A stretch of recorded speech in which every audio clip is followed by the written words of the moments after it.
5 seconds. Colburn shoots the flush and score! The Flyers tie it with 2.8 seconds remaining. Excellent for them. So the Penguins have had leads of 2-0. 3-1. Now Couturier ties it at 5. Sean Couturier with his second goal of the night.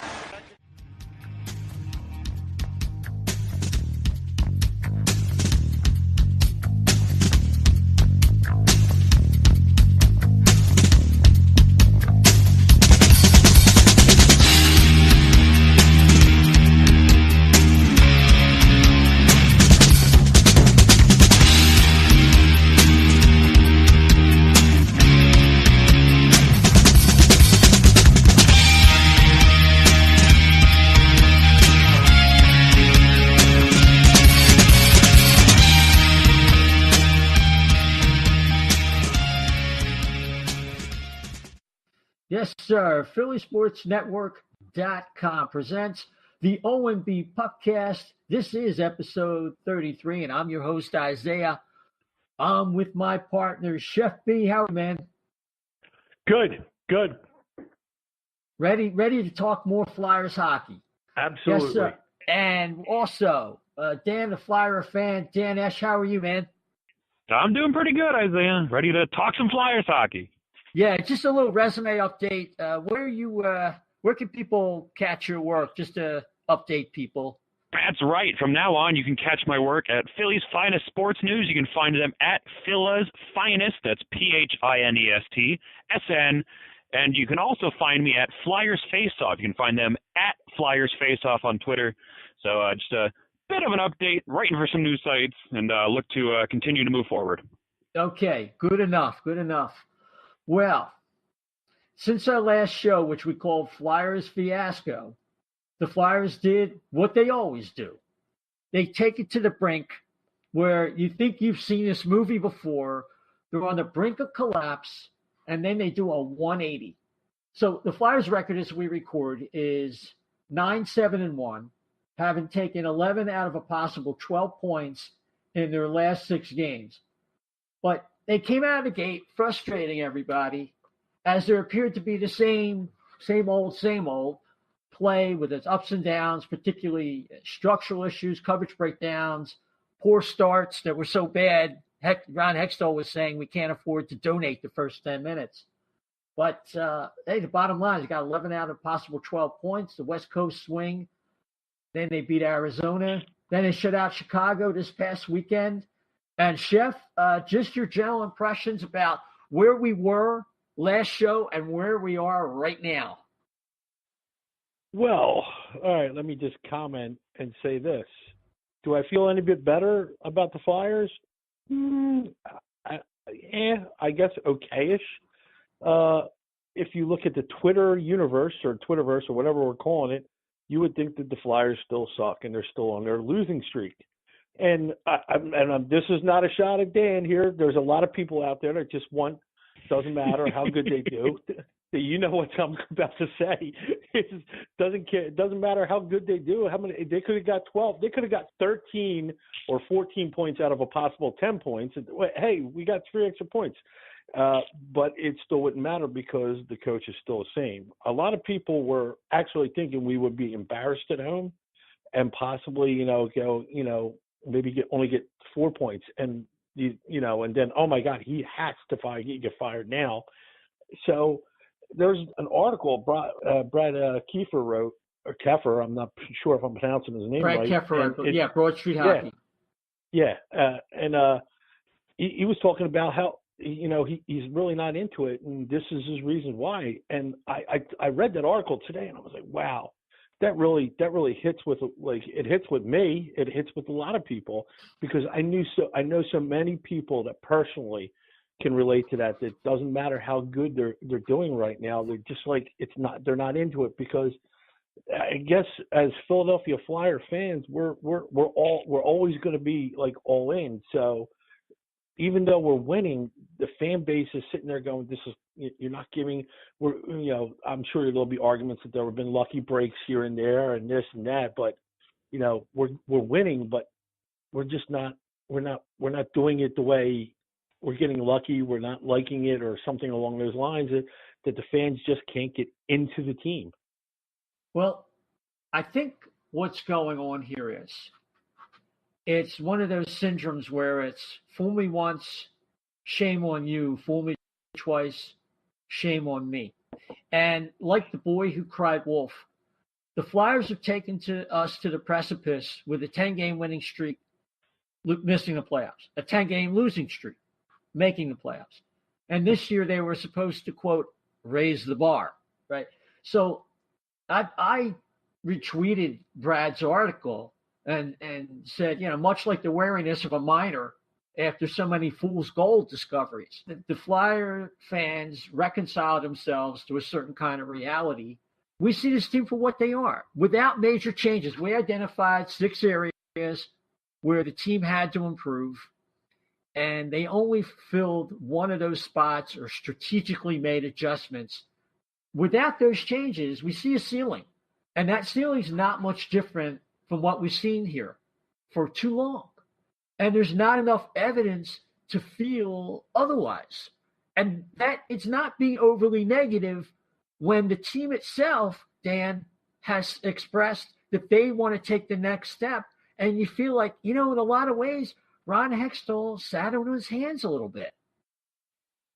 Yeah, I really think there's 2 ways of looking at this team right now. There's a very kind of hands-off approach where you can look at the team and go, okay, they're finally above 500 and they have 11 of their last 12 points, and there looks like, on paper there looks like they're doing pretty good. But if you're watching the games every night, like I am, and I'm sure you guys are, and I'm sure most of our listeners are, you see the same mistakes night after night, the same issues, the same struggles on the power play and penalty kill, and just the same players making the same mistakes. And I think it's just one of those things where the fans are fed up with it. They're fed up with the same old thing every single night. Whether they are getting the lucky bounces like they have been over the last 6-7 games, or whether they are struggling like they were towards the beginning of the season where they weren't getting any of those bounces. I think, if you're watching this team, you're seeing that they are getting destroyed. And, their road trip into California, Anaheim, LA, Arizona, and Chicago with San Jose in the middle there, those are all games that they should have won on paper, so I don't want to give them a whole ton of credit for just being able to sneak by teams like the Ducks and the Kings. They just need to be better on a more consistent basis. And again, I think the fans are starting to catch on. I don't think they want Dave Hextall anymore. We've been talking about it on the show for a while about, is he the guy that's going to carry this team to the promised land? And I don't think he is. And now I think the fans are starting to even turn on Ron Hextall a little bit, kind of questioning, whether he's ready to take the next step, whether he's the guy that's going to be able to lead this team through the next phase. And, nobody's doubting that he built the farm system, that he built the prospects and gave this team. But now it's kind of like he's been in neutral for a couple of years. And this past summer, he should have taken a step. And this next coming summer is going to be even more crucial. So it's time to really start changing things. And if things don't change, then the fans aren't going to be any happier. Yeah. And to anyone listening at this point and saying, I can't believe the Flyers having taken 11 out of a possible 12 points, and these guys are coming out negative. I'll just say this much. We are going to get to some positive stuff because we have to discuss what's going right, because that's where analytics come in. And both Charlie O'Connor and Bill Meltzer have written fine articles about what the Flyers are doing right, what has changed. But we still have the unfinished business of what is the 30,000-foot view of what the Flyers are. And the weaknesses remain and the problems remain. And that's why people so far into this thing question Ron Hextall now.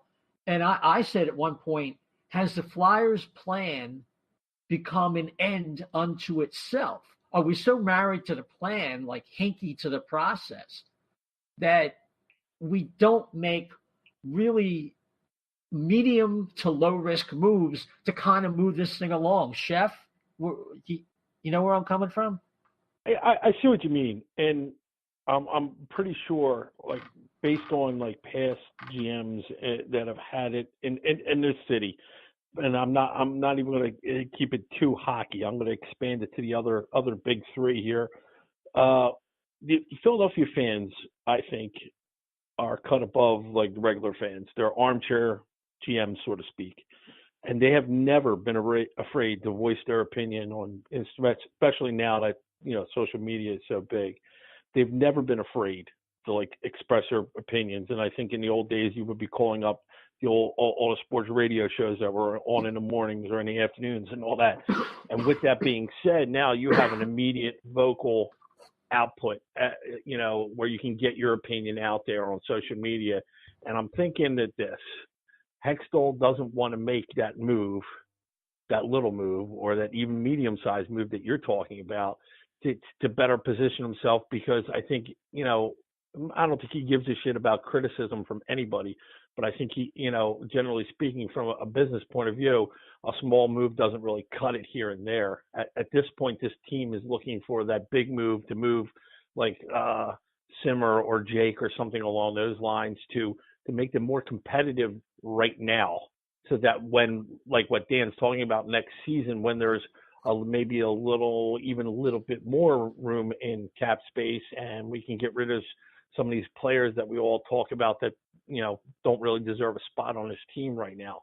So I think, all that being said, I think he's just playing it close to vest. I don't think he's going to do anything over dramatic or anything crazy, because that's not his style. That's not what we've seen from him. But even though all of us think that he needs to do something big. Right. And, the thing is, the chatter is out there from really good sources, like we talked about last week. Nick Kiprios, Anthony Sanfilippo, and even today I was listening to Russ Cohen. The Flyers are ready to make a move of some kind when the time is right. Russ Cohen said that today on the Hockey Buzzcast, and Russ connected.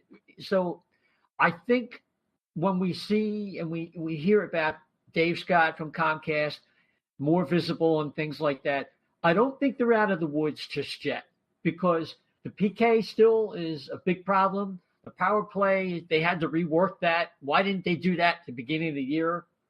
I think the coach has been doing a better job lately, but I think some of these issues are still there, and what we're seeing is not something that's permanent. You can't go on. They're not going to all of a sudden not need a fourth defenseman, a better top four defenseman. They're not going to all of a sudden turn this penalty kill around when it's like 70% and 28th or 29th in the league. It just doesn't happen that way. So we are informed by wisdom. We know that Elliott can only play 40 to 45 games, and there was no plan for them to get somebody to complement him other than a wish and a prayer. So as we turn the conversation toward things that are more positive, because we have to give the team credit, they're under tremendous pressure. But I will say this before I turn to you, Dan. There was that point in the game on Monday versus Arizona. It was 4-2, and I tweeted this out. Was I the only one who felt down 4-2? Hextall calls a timeout, takes out the goaltender, Elliott's in, and it was like, if things are right at a precipice, if they come home after that road trip and being statistically beaten in the two games where the opponent was playing well, San Jose and Arizona did much better from a shot metrics standpoint. Was I the only one that felt like, hey, this game is like a fulcrum for the Flyers' future? Yeah, I think that, those two shorthanded goals in the same power play, I mean, you can feel the energy drain out of the building from every single person that was in there. But, they did manage to come back. And if they didn't, who knows? Maybe something might have finally been forced to change, but they did. It showed a tremendous amount of heart from the team that they were able to do that. But, again, it's one of those things that this team is just not there yet. And we've been talking about it all night, but it's about kind of fixing these things. And there's been even times a couple weeks ago where Hextall gave LaPerriere credit and his word that he's going to keep him, and it's just like if nothing changes, nothing's going to get better. Sure, we can all hope that that things are going to happen, and the Comcast CEO is watching them, but until something actually gets done, it's all just talk and hearsay. But, this team is kind of going in the right direction. Hopefully they shut out Chicago, which is great. They should have beat Chicago, which is good. And I think if you're going to move in that direction, it's these little games right now against these struggling teams that hopefully builds them some confidence that they can roll into the next couple of weeks where they're facing some big opponents here. Let me get the schedule. They got Tampa Bay, Toronto, all coming up in the next before the end of the month. Buffalo is in there. They got some teams to worry about. If they can come through and use these games that they should have won and they are winning to go through and beat these bigger teams, then it's going to be good in the end. Yeah, I mean they're in a maybe it's too early to talk about whether they're in a playoff spot right now, but technically they are. But Chef, let's turn this toward the positive because we want to present the whole picture here. Let's talk about why they have been doing better. And first thing comes to mind is they're not except for the Chicago game, they're not donating the first 10 minutes. They're scoring the first goal in each of the last 6 contests, and that's a big deal. Sure is. I mean, at the start of the season, we saw them, get scored upon early. A couple times it was really fast too, and you just saw all the shoulders go down, the heads go down, like, oh God, we gotta come back from this again. Here we go.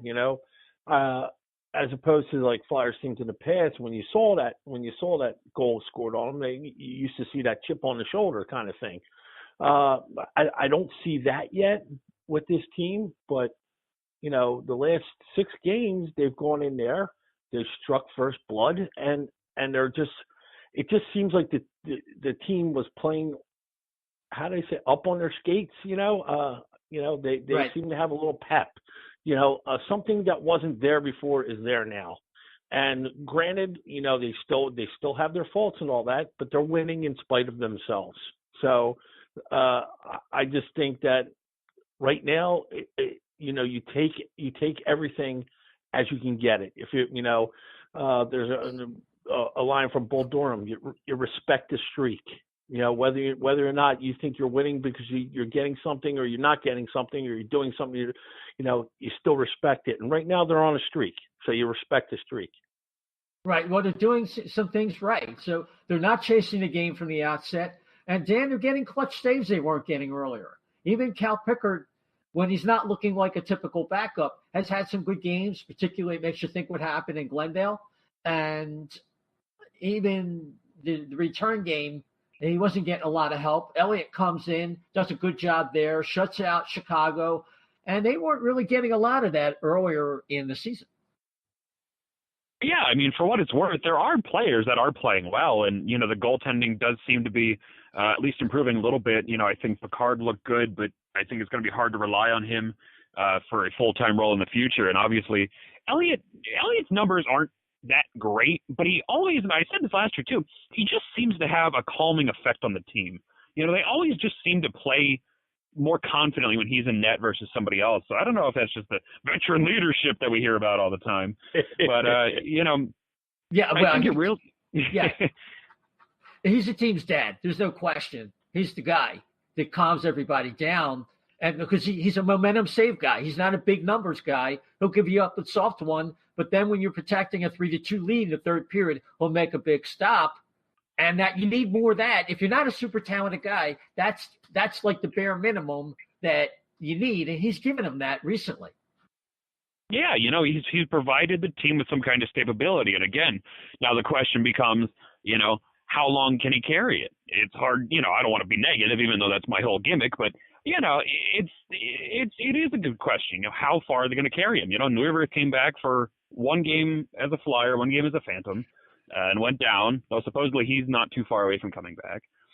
Then you got, Picard, who, is playing some all over the place hockey. He's had some really good games and some really bad games. And, who are you going to count on? I don't think Lyon is the solution. They're obviously not going to call Carter Hart up. And Stolarz has just kind of been floating around. It's impressive that this team has 6 goalies and not a single one of them can be a full-time NHL starter. No, there's no 60-game starters here. So that's certainly an issue, and that's falls right at the feet of Ron Hextall. There's no question. But getting back to the more positive things, we've seen the growth of Oscar Lindblom and Nolan Patrick, and that line's been doing well with Jake Voracek. When Jake's not turning the puck over, he's letting those guys carry the play.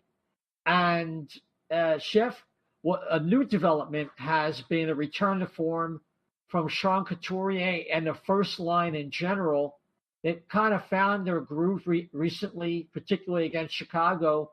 So now they have two lines that are going, and a third line that at least is doing well possession-wise. Yeah, who would have known? Like, it was nice to see, and hopefully, knock on wood, that we're going to see that down the stretch for years to come. Lindblom to Patrick score from behind the net, where his office is now set up.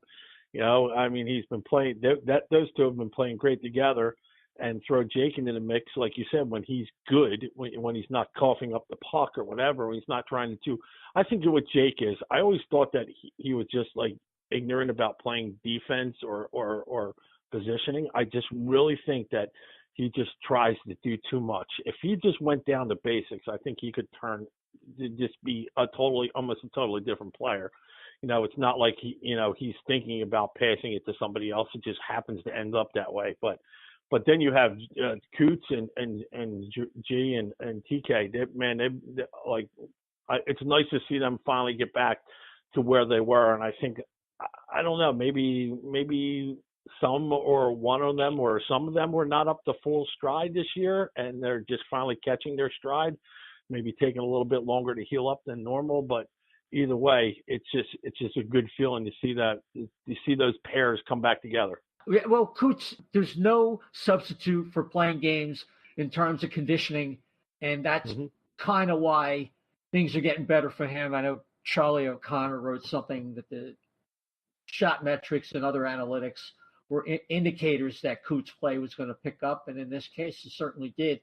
I wonder if Voracek has come to a point. I think I mentioned last show that in each of the last 4 or 5 years, Jake's shots for have been pretty consistent, but his shots against have slowly been more and more. So he's leaking a little oil defensively. I'm wondering if he's come to a point, whether he likes it or not, that he might be better off playing left wing instead of right wing. So that's an observation I saw when I was watching him in Glendale, Arizona, thinking that might be a change he has to make. We'll have to see. But Dan, one of the other things that's come together, a lot of people like Ghost and Provy together. I don't think in the playoffs that's going to work very well. So we have Provy with Haig. Provy's still struggling a little bit. Ghost is with Folan. Folan's turned his game around by every metric. And it's good to have a guy who can smash some people into the boards and move some people in front of the net. And, of course, Sanheim and Gudas. And Sanheim's been really good. They're a little sheltered, but the deep pairs have settled in a little bit. Yeah, for the most part, they're all looking good. I think Provorov has, for the most part, struggled to find his play this season. He looked good for the couple games at the beginning of the West Coast trip and the last game against the Islanders at home, and he looked good, but then he kind of fell off again, especially against Chicago. He didn't look very good. Maybe it's just a curse against that team. Who knows? But I think overall they're looking good. I would like to see Travis Sanheim being used in a bigger role. He's still seeing the least amount of minutes out of the entire D-Corps pretty much every single night. I believe he saw bigger minutes against the second Arizona game, the home game. But, for the most part, I think this team looks good. I think Folan looks decent. He makes a dumb play from now and then, but he's certainly less of a hazard than McDonald is. So I'm fine having him in the lineup. Yeah, right now it's good to have a righty, and he is doing more than just banking the puck off the glass or boards. He's making some outlet passes. So if he can keep that up and McDonald's a seventh guy, that's some good news. I still think we need a better top 4 D-man, but maybe that's a trade deadline move the Flyers could make. So this is where the Flyers are at right now. I got to give Hextall credit. He has been making moves. He didn't just stand there shell-shocked like he did in the opener versus Sharks, where he just seemed like he had nothing. He had no ammo in the chamber. Against Arizona, he pulled the goaltender, called the timeout, and even he said, I should have called a timeout earlier after the first one. And he's changed up the power play, and he's doing a lot of things we wanted him to do a couple years ago. And this, I think so far, in spite of the fact that we're not really happy with some of the things that are going on, he is showing some growth and some progress that we've wanted for a couple years now. But I want to change the subject just a little bit, because this past week, Joel Quenneville was dismissed by Chicago, 3 cups, 11 years. He was in his 11th year. And listen, coaches have a shelf life. But, Chef, when the Flyers are in the midst, even of this winning streak, a lot of people said if Ed Snyder were here, no matter what the optics were, in a year where the Flyers are trying to raise the bar, step up, whatever you want to call it, the Flyers would make this move, much like Chicago fired Dennis Savard only 5 or 6 games into the year and inserted Quenneville in there, and we all know how that worked out. What's your take on that? Well, that's great. It's great that we all, I would love to see Quenneville in. I'm sure Dan would, and I'm sure you would. I'm sure 88% of the Flyers base would probably love to see Quenneville in. The thing is this, we might say this about optics or whatever. You might say this, if Ed Snyder was here, he would have had him in here already. Maybe not. I mean, Ed Snyder was kind of like, give me a win, get me wins. And at this point, this team's winning. So I would say this, everybody gets fired from jobs. And I remember I got fired from, I only been fired once, thank God, in my life. I got fired today, actually. Oh, touchy subject. Sorry about that. Yeah. I'm not touching that, baby. That's a 10-foot pole I'm not going near. So, but with that being said, or is she about 5'9"? Normally, I'm sorry, go ahead. Yeah. Normally, you wouldn't like if you just lost your job, you don't want to jump right in. Normally, you just want to sit there to maybe soak it in. When I lost my job, I was like, oh, this is a little bit extra time with my family that I didn't have before. So even though he got fired on a Monday, people were going, get him Tuesday. How do you know he even would have accepted it? Well, I'll tell you what, I got an update for you. I just heard on the Hockey Buzzcast today that Joel Quenneville has pretty much sent out the word. He's had enough time off. He's ready if the right offer comes. Yeah, but you're right. You're right. We did not. Yes, yeah.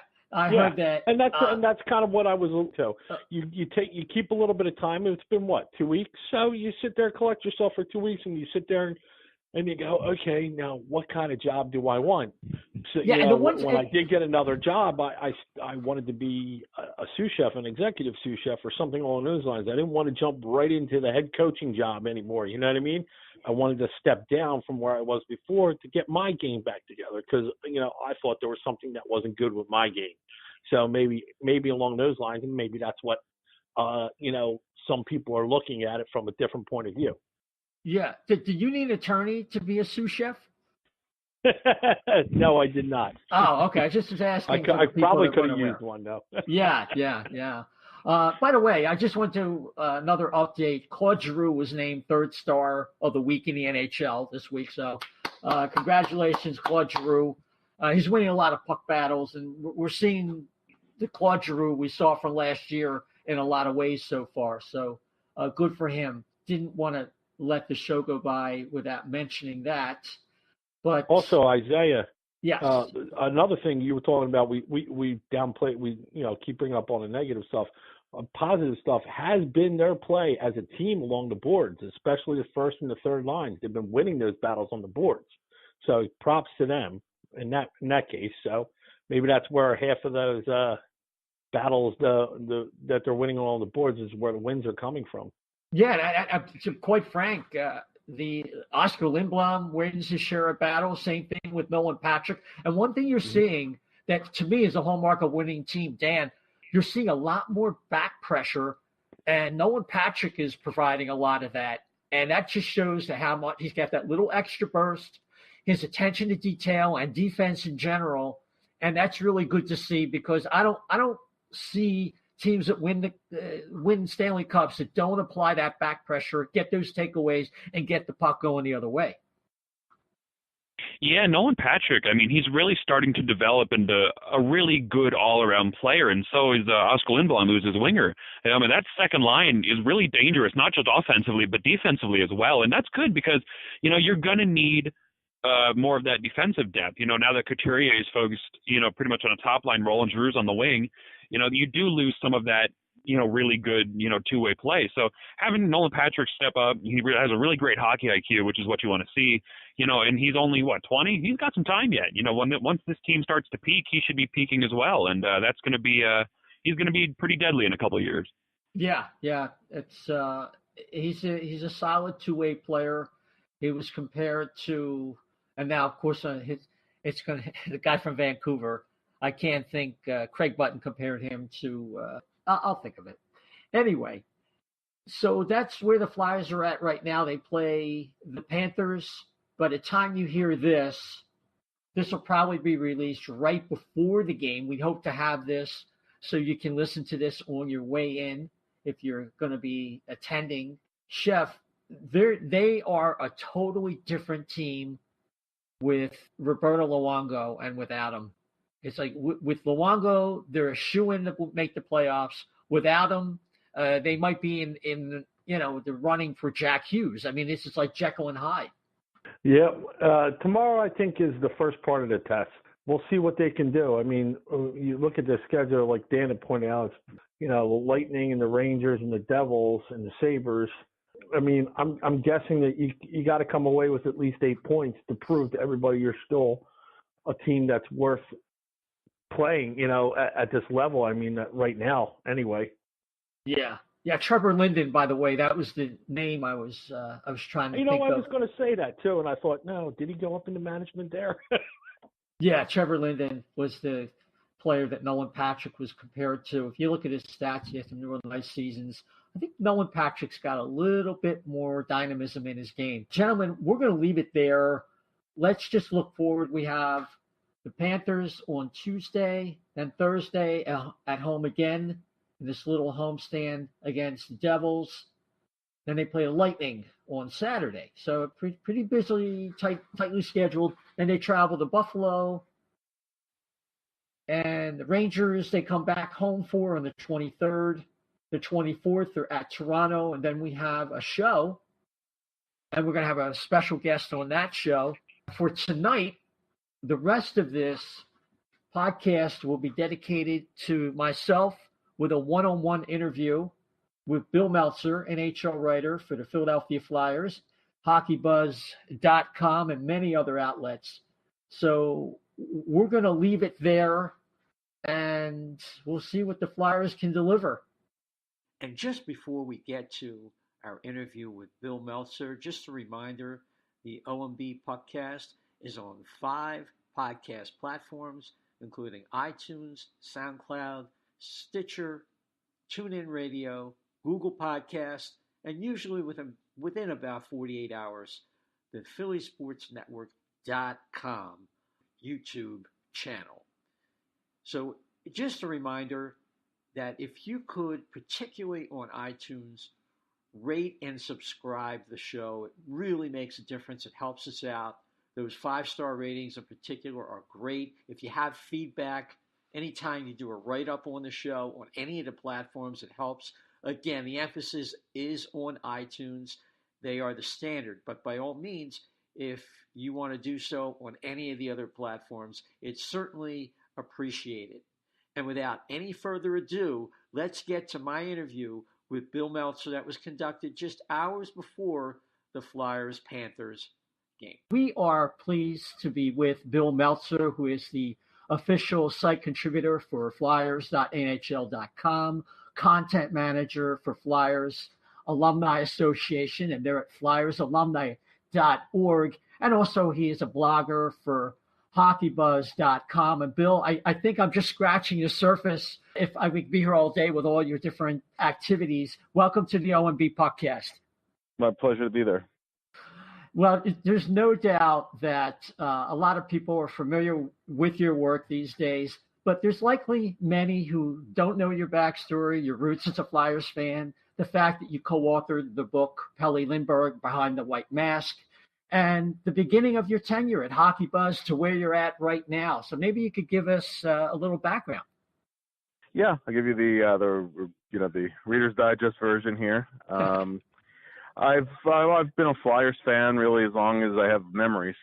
I've been a fan. I was born in '70. I've been a fan since about '73. I remember them winning the first cup. Just as they said, basically as long as I have memories, I've been a Flyers fan. And my background and training, I was a writer, but not in the non-sports realm. Started out doing hockey writing just for fun, just for something I enjoyed doing. I started out writing for the Hockey's Future website, covering the old Philadelphia Phantoms. First year I was credentialed for that was 1997-98. Started getting NHL credentials during the 99-2000 season.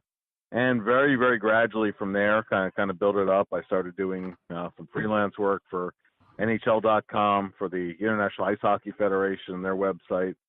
And it just kind of grew to what it's become, where the last 7-8 years, I switched over from other kinds of writing to be able to do hockey writing full time. And the opportunity came up to actually do work for the Flyers, which was an absolute dream come true, and to work with the alumni guys. And I've been doing that actually a little longer than I've been with the Flyers. I've been doing that for about 4 years, and this is my third season of doing writing throughout the week for the Flyers website. I had to start with the 50th anniversary season and kind of grew from there. Fantastic. Well, you're someone that kind of keeps us in check. And even though you are a fan, I've always admired your objectivity. So let's take a look at the team right now. They are 9-7-1 as we record this, having taken 11 out of a possible 12 points in their last 6 games. But they came out of the gate frustrating fans, as there appeared to be a lot of the same issues that we see with young teams that are developing like them. A lot of ups and downs, poor starts, structural breakdowns, coverage issues. To a great extent, they've corrected those.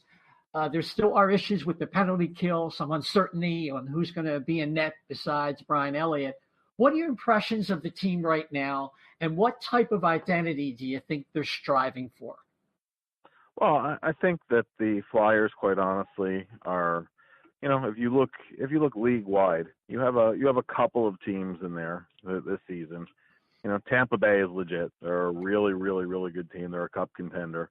I think Nashville Predators are a cup contender. Until the Capitals are dethroned, you have to respect what they've done, in Pittsburgh. But I think those two teams in particular, they're coming back to the pack a little bit. Right. I think when you look league wide, you have a whole lot of teams that are about where the Flyers are. They have some assets on the team. They have some holes. In the Flyers case, you named some of them. The penalty kill is an ongoing issue. Goaltending depth. Now Brian Elliott has looked very good lately, but he has to stay healthy. I don't think Elliott's the guy who's going to go out and start 60 games for you. So you have to figure whether that's going to be Cal Pickard or someone else along the way. Michael Neuwirth is chronically injured, so that's a concern. Also, as you said too, there's a lot of young talent on the team. I mean, some of those guys have stepped up early this year. Some guys are stepping into bigger roles as you go along. That's where your depth comes from. The Flyers made a very conscious decision before the James Van Riemsdyk edition that they were going to build from within rather than looking to make big moves with veterans. That's still the plan to some extent, but doing that then requires, it requires having those young players step up into those bigger roles, and they're also not trying to rush those players into those roles. So in some ways they've been a little bit kind of caught in the middle of the two, and I understand that becomes frustrating to people to some degree. I think on the whole though, I look at this Flyers team. They were a 98-point team last year. They got much better on the road. That was a big step towards that direction. I think this is a team that even looking at it on paper, they could be a 100-point team if things come together. That's just 2 more points than last year. And depending on how the matchups break, they're a team that could, win a round or so in playoffs. That would be progress. I think that ultimately that's really what the team wants to accomplish this year. Take that next step towards, winning a playoff round, being a 100-point team, and then putting some pieces in around it where you're thinking, okay, where do you go from there? Well, the next step after that would be building a contender. But right now, I think the Flyers are in that group of teams in the middle that they have assets, they have some holes, and as we've seen in the standings so far, a good week here, a bad week there can either push you up or knock you down in the standings. I mean, that's kind of what the season's been like so far. Yeah, there's no question it's a week-to-week league anymore. We, on our prior show, had ID'd some specific areas that were either personnel or coaching related that needed improvement for the team to kind of meet their goal of raising the bar or taking the next step, as you alluded to. And certainly adding JVR, it was part of that. But it does seem like even Ron Hextall has talked about adding maybe a penalty killing forward or needing another defenseman in the top 4, which goes for probably 80% of the league. But do you think that looking at some of those positions that Ron Hextall might have some regrets, or do you think he wanted to play it coy and wait until a certain marker in the season, see what he has, and then maybe willing to be more aggressive as the season goes along? Yeah, I mean, I think that's the case to some extent. Over the summer, I think the Flyers were hoping to add more than just JVR. I think there was interest in adding another center to the mix. Then you get into you're competing with other teams. How much term do you offer? What kind of dollar figure do you offer? I mean, they are free agents after all. They have their choice of teams, and then it becomes a matter of if okay, you can't get those guys. Well, what's still on the market, and what does it make sense to offer them? Do you want to tie yourself up 3 years, 4 years on a guy who might be a marginal, a marginal improvement to PK or whatever role you might want to slot him in, but then he's blocking a young player from coming up a year from now. Then you're potentially looking at a guy where the contract could come back to bite you, in a year or 2 down the line. They don't necessarily want to do that and going long term on some of those guys. So that's really where they were caught in the middle a little bit. In terms of adding a top 4 defenseman, I mean, absolutely. And if the Flyers could go out and get a 20-minute a night kind of, a veteran, but who's not too old, I mean, those guys are worth their weight in gold. And that's something where if they could have added that this summer, I think you would have been, then I think the pieces would be really coming together pretty nicely on the blue line. That's still very much a work in progress. Maybe a guy like Phil Myers could come up, and Travis Sanheim will continue to step into a bigger and bigger role. But right now, that's definitely a need on the team. To me, something that I was hoping to see addressed over the summer, quite frankly, was the goaltending situation. I wasn't very comfortable with the idea of going into the season relying on Michael Neuwirth to be healthy, because he never has been healthy, and it's kind of played out that way again. And I mean, Elliott was coming off of injury too as well. That to me was something that, without knowing specifically, what was out there and what they were looking for. That's an area where I would have liked to have seen the Flyers address. I've never considered Carter Hart to be an immediate option at this level for reasons that I've written about a bunch of times, but just mostly because he's 20 years old. And that's really exceptionally hard for a goalie. But I do think that, if you get deeper into the season and the Flyers might be looking maybe at a rental, and that rental might be the difference between, filling a hole that could get you a little bit deeper in the spring, then I do think they would consider that. They do have a very deep farm system right now, including some guys in later rounds who are looking to be pretty good picks at this point. So I do think they might be a little bit more comfortable, maybe not doing a first round pick, but maybe moving a second round pick. Who knows? See what it takes. See what's out there. So I do think they'll evaluate that as they go along. But I think that the overall plan, other than adding JVR, I mean, Hextall's pretty committed to what he wants to do. And again, I know sometimes it gets frustrating because people do want do an immediate gratification, and you see the young players, and you want to see them play, and you want to see them excel. But I don't think he's going to deviate too much from it. On the one hand, on the other hand, I do think if there's a player out there to get where he sees a hole that he might be able to fill, then I do think you might be able to, then they might make a move for a Randall type of a player. Yeah. I mean, it was reported by Anthony Sanfilippo that the Flyers had tried to work out a deal in free agency with Paul Stastny, but the term was the issue. And you made an allusion to that because, for Vorobiev and maybe Morgan Frost down the road, you don't want to block those guys by the time if the Flyers had gone to another year with that, and that obviously didn't work out as he went to Vegas. Right, and I especially because he's off to such a good start with the Phantoms, better than most people, myself included, figured it would be. German Rubtsov's off to a tremendous start in Lehigh Valley. Now all of a sudden he's looking like the first round pick that he was a couple of years ago, and it's looking to be like a promising pick after some ups and downs before he turned pro. And it's still very early sample size, and he's just coming back off of an injury, but he's the guy who will be in the mix in the relatively near future. You mentioned Morgan Frost certainly is the guy who would be, in the mix upcoming. Yeah, and I do believe that there was interest in Stastny as well as in JVR. There was the cap space to add both. But again, the guy's a free agent. He can pick his destination. So, and they weren't going to add a body, just add another center, just to add a center. So, they went through camp with Vorobiev. He had a good camp, not such a good start to the season. And I mean, he's a guy who certainly the talent level is there. If he's a guy who could work his way back in the mix as well. So there are some young options, but I mean, I do think that they wouldn't close the door necessarily to a short-term veteran either. Again, if it plays out that way and that guy's out there to be had, and depending on the price tag. Yeah, it certainly makes sense, and we'll be looking forward to that. I would be derelict in my duty if I didn't talk about the big news this past week with the dismissal of Joel Quenneville by the Blackhawks.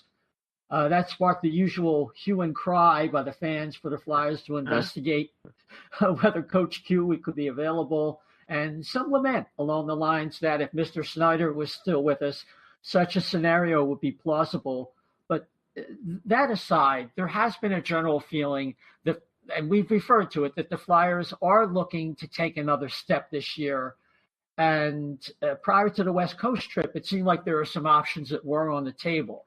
But thankfully, Dave Hextall, for his sake, has certainly gotten the Flyers on a roll. Where is he as a coach, and where do you think he has improved in his tenure here?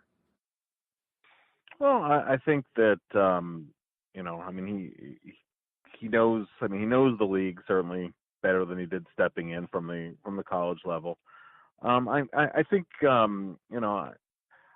you asked up before about what kind of identity they want to have. I mean, ultimately, I think the Flyers would like to be. If you watch the game that Columbus played last night, I mean, now Columbus hasn't been able to sustain that kind of level. But the game they kind of played against Dallas last night, where they were very tenacious on the forecheck, but everybody was getting back, applying back pressure. They were breaking out of the zone well, and they were playing as 5-man units really, really well last night. That's ultimately where they want to get to. The Flyers have sporadically done that. They'll do that in stretches. I don't even think, very, very honestly, during this current 6-game stretch, they've hit that level. Other than maybe a period here, a stretch there, a few shifts here and there.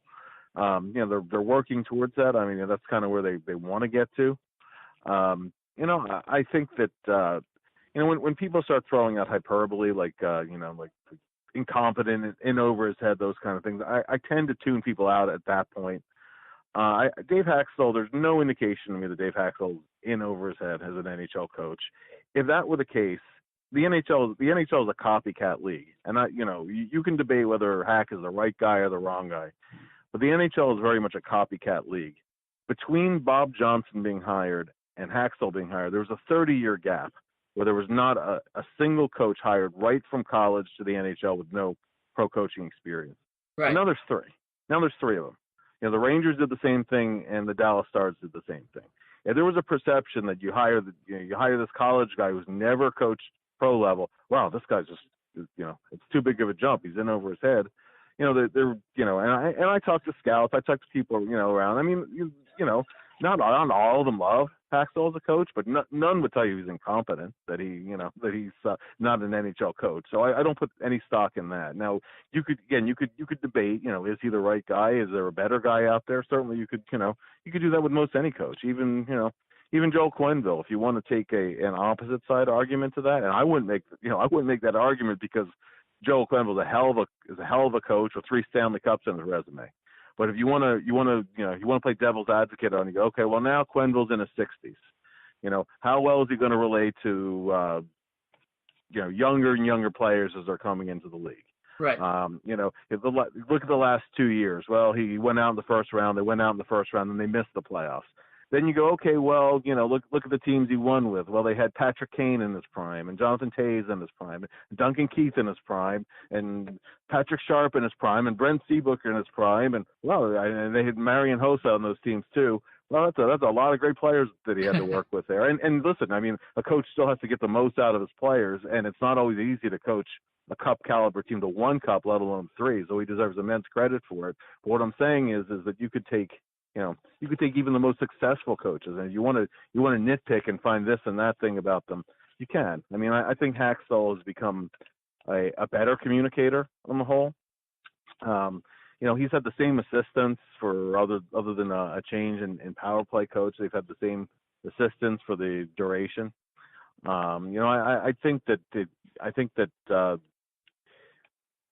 I think on the whole, the players on the team respect him. Not every player likes every coach. There have been some players here who haven't loved him, but you could say that for every coach everywhere. I think I think at the very worst he's a competent NHL head coach, which is the case for basically every coach in the NHL these days. You're not going to last very long at all if you're in over your head. I mean, I can think of one coach the Flyers had in the last 20-something years where he really did look in over his head. The same guy, right? Yeah. His initials were WC. That is 100% correct. Yeah, you had a team that got to the finals. You brought in a guy who had never been a head coach, who had been an assistant coach, which is a whole different ball game.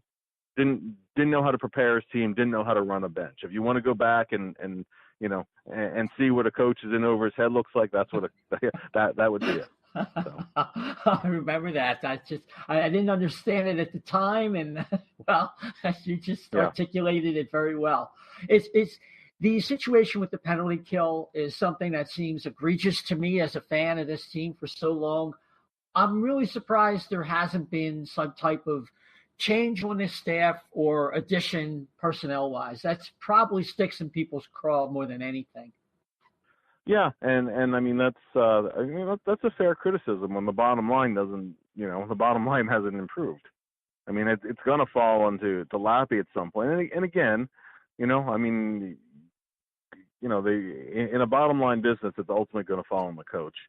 At a certain point, if you look at Lappy's first year, I mean I don't have the numbers in front of me, but I think the Flyers were about 84% that year. Then they had. But then you also look at the personnel they had there. Then they had Kimmo Timonen still. They had Adam Hall then. Right. They had some veteran, really, really good penalty killers on the team. So how much of that was, how much of it was he stepped in and it was coaching, and how much of it was, they had really good penalty killers. And then the most years since that point, it's been in the 70s, which is not good enough. You want to be at least over 80. You want to at least be towards the middle of the pack. Even the 1 year was over 80. It was a weird year that year, because in the first half the Flyers were at about 78%, and then the second half they turned around and they were 82%, I believe, and they finished at about 80. So they finished at about 19, 20 or somewhere in there. Still in the bottom half. So that's something where at some point, I mean, the Flyers did change power play coaches, and Joey Mullen had a 20% or vicinity power play year after year after year, but they felt it was time for a change. I mean, that ultimately it's gonna come down to that, whether that means, if the numbers don't improve, whether Lappy would be reassigned within the organization. I don't know. I don't know what the plan is there. But I mean, I certainly understand, where it comes from, and wanting to see more pressure on the puck, that kind of thing. Right. If you want to break it down within the course of this particular season, I think very early on the Flyers showed significant improvement in two areas.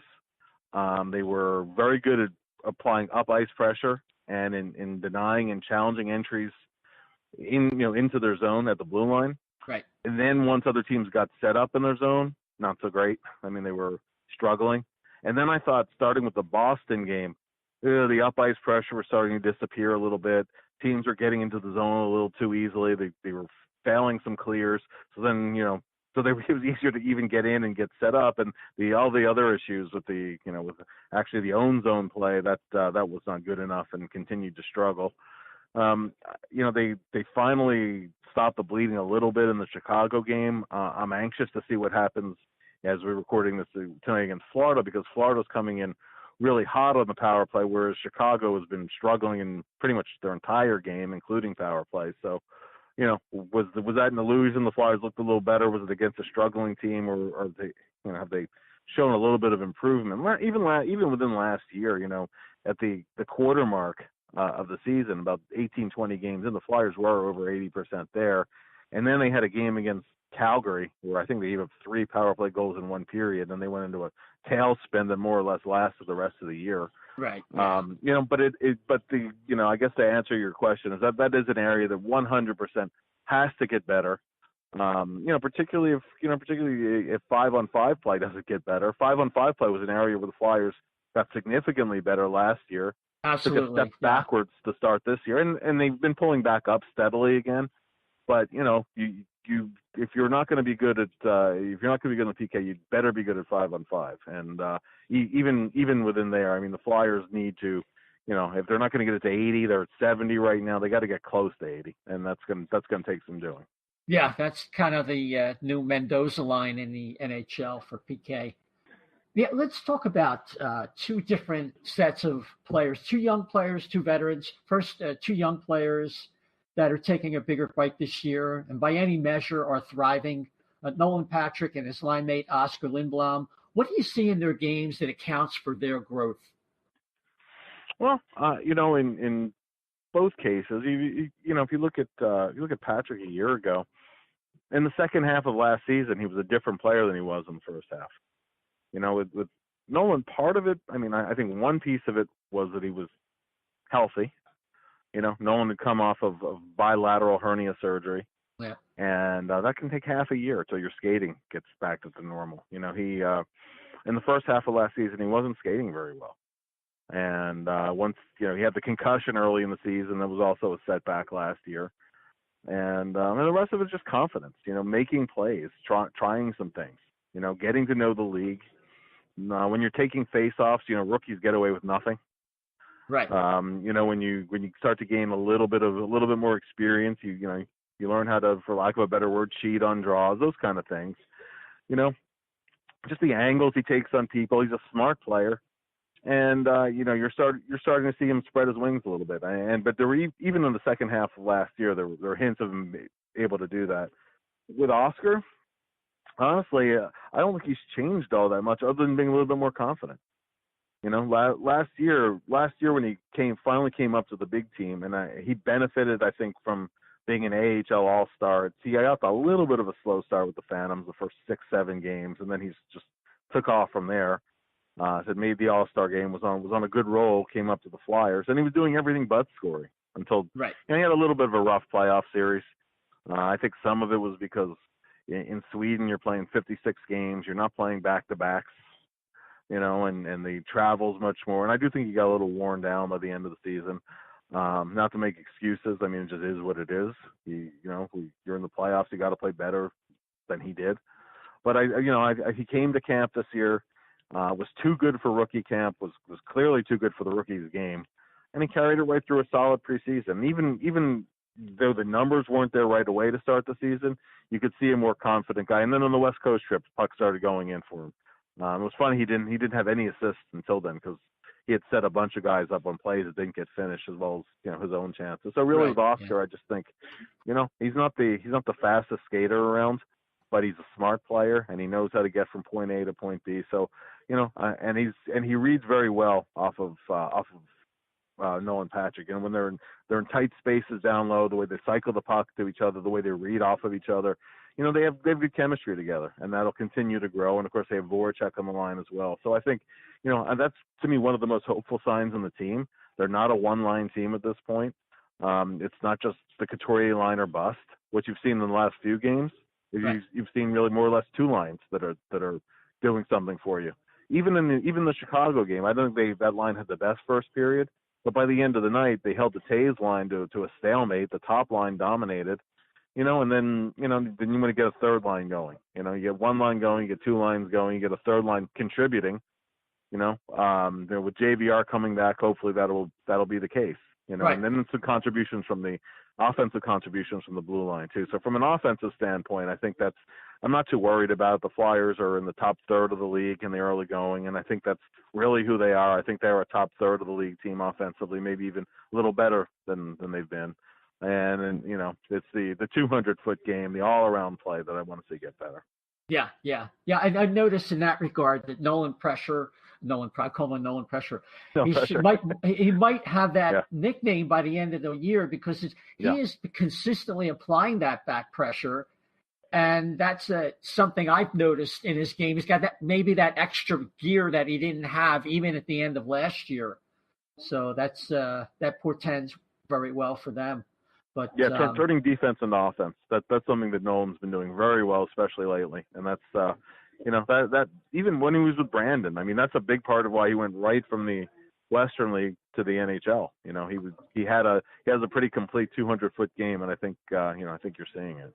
Yeah, very mature. On the other hand, we see two core players in Jake Voracek and Wayne Simmonds that are playing slightly reduced roles in the lineup, and wondering if there isn't kind of like this is a season where you might be seeing a subtle changing of the guard as Simmonds and Voracek are now in the second power play. I mean, Voracek point-wise is up there like he usually is, but there does seem to be that element that you see with a lot of teams.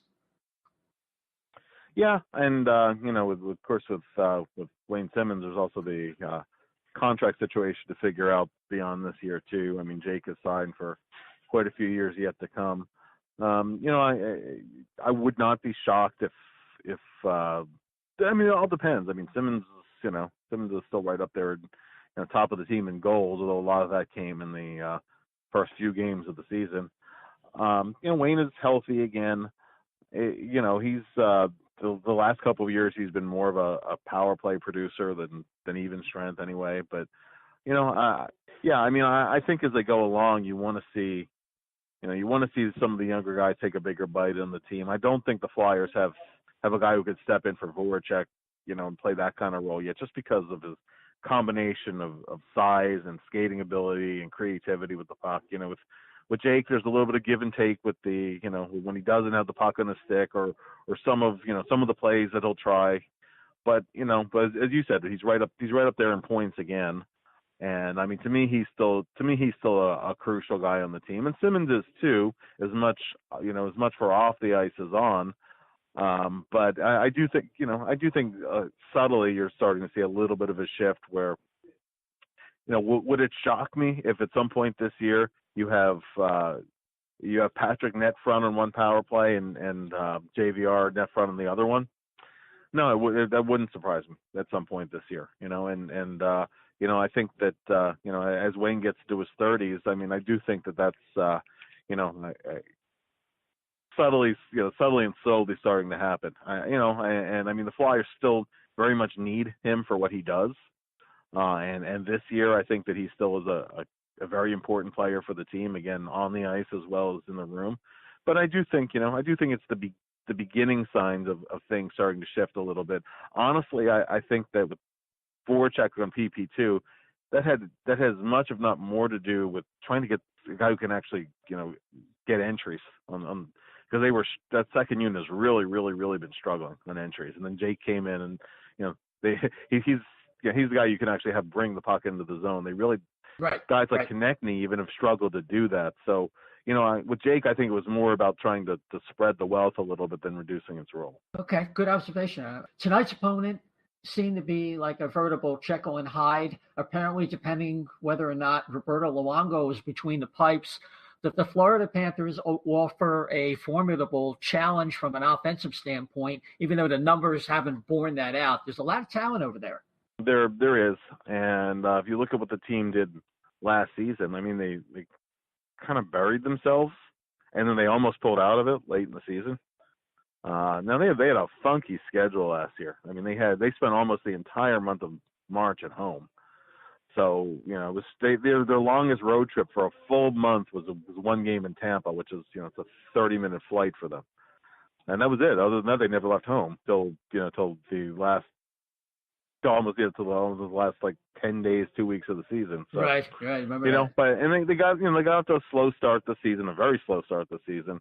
I think over the last 4 games, even the last 5 of the last 7, they've looked a lot more like the team that you expect them to be. I mean, to me, Alexander Barkov is, without question, to me, one of the most underrated players around the NHL. He's a dynamic player and a very complete player too. Yeah. You know, it's not just Barkov. You know, it's the Huberdeaus and it's the you know, I mean, a guy like Trocheck can burn you. Dadonov has been tremendous. He's got an 11-game point streak, and they added Hoffman. He's got a 12-game point streak, and you know, Yandel is still a threat on the power play. As I was saying, they're coming in very hot on the power play. And I mean, Luongo, even as old as he is, and he's not an every game player for you in goal anymore, but you know, when he's out there, he still has a stabilizing presence in goal. There's been a difference between when Luongo's been out there versus when Reimer's been out there. So the Flyers, you know, have a very tough challenge tonight. I mean, to me it'd be tremendous if they could get through this homestand and you know, win 4 out of the 5 games. I mean, they have Tampa coming into the end. Right. Tonight's a tough game to get there, and then you face not a trap game, because anytime you play the Devils, it's not easy. But even though they've been struggling, but I mean, I think that the real tests in this homestand come in these next 3 games. Yeah, without question. And so it should be really a fun game tonight. The schedule will be very revealing. The Flyers have shown a little bit of structural breakdown against teams that attack, and against Arizona, they kind of righted the ship a little bit. So it should be interesting to see where they go. Bill, thanks so much for joining us today. And I just had to ask you, are there any things that you're working on right now, or charitable causes that you want people to know about? Well, we have a bunch of stuff coming up with the Flyers alumni that will be announced shortly on the alumni social media. Some aren't quite ready to go out yet. On a personal level, I don't know if people remember Paul Stewart, the former NHL player turned referee. Yeah.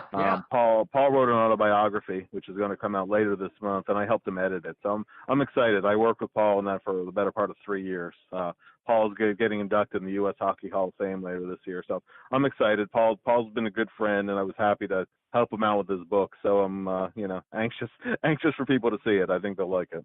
Oh, that's it's called You Want to Go, by the way. The book's called You Want to Go. You want to go, right? Like you want to go fight, yeah. Right? Okay. Yeah. So, that would be terrific. I'm sure between hockeybuzz.com or flyers.nhl.com, one of those places, you'll get updates on when that's available, and it certainly will be at Amazon and places like that. So, well, Bill, thanks so much, and hopefully we maybe get you back next time. We'll talk a lot about the kids and how they're doing, some of these prospects. My pleasure. It'd be fun. All right. You take care now. Thanks again. You too.